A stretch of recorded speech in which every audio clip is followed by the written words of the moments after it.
Hey everyone, so in today's video I'm going to explain every class in Asda Global and what to choose from, so let's get started.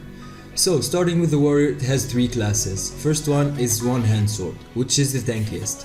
Its job to defend your friends and teammates in elite zones and wars, with your shield and provoking skills. The tank is the leader of your group as you will guide your party through elite zones and making the pulling decision which can lead your party to paradise or death. One hand sword users usually have low attacks but high defense. I recommend getting this class if you feel like you want to take the damage and be the leader of your parties. Second is the spear. It's basically the damage dealer of all warrior classes. One of its best skills is hide, which can make you surprise your enemy and quickly kill them. Spear users usually have high attacks but low defense.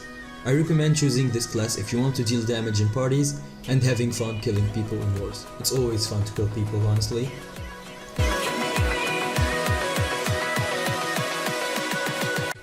Third is two-hand sword. So this class is a mix between the one-hand sword and the spear, and by that I mean it has a bit of both attack and defense.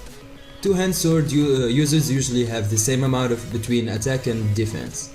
I recommend choosing this class if you want to be the frontliner in wars and parties.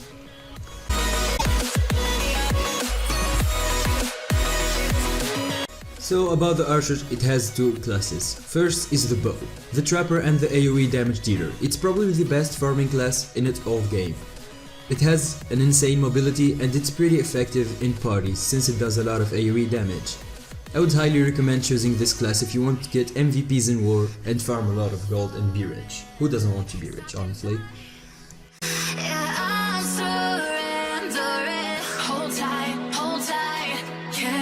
Second is the X-bow. That's the single target version of bow. It doesn't have that much AoE damage skills. This class does a shit ton of damage by critting. Also it has a lot of stuns and crowd control skills. I recommend choosing this class if you want to win duels and have fun fighting bosses.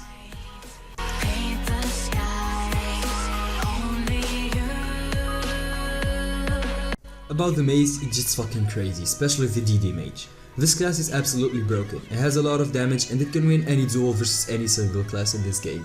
It can farm pretty well and it's the best class in wars, since it can simply one-shot anyone and you can get a lot of MVPs with this. And a lot of players in wars tilt from this class since it simply one-shot them. There is no counterplay. I highly recommend choosing this class. The healer mage is needed for every single party for farming or wars. It's pretty good class since it can heal for a shit ton of HP and it has a decent amount of shields. I recommend this class if you want to help your teammates.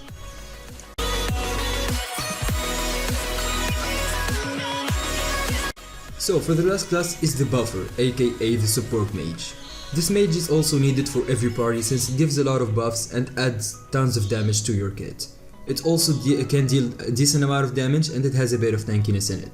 So I would highly recommend this amazing class if you feel like supporting your teammates.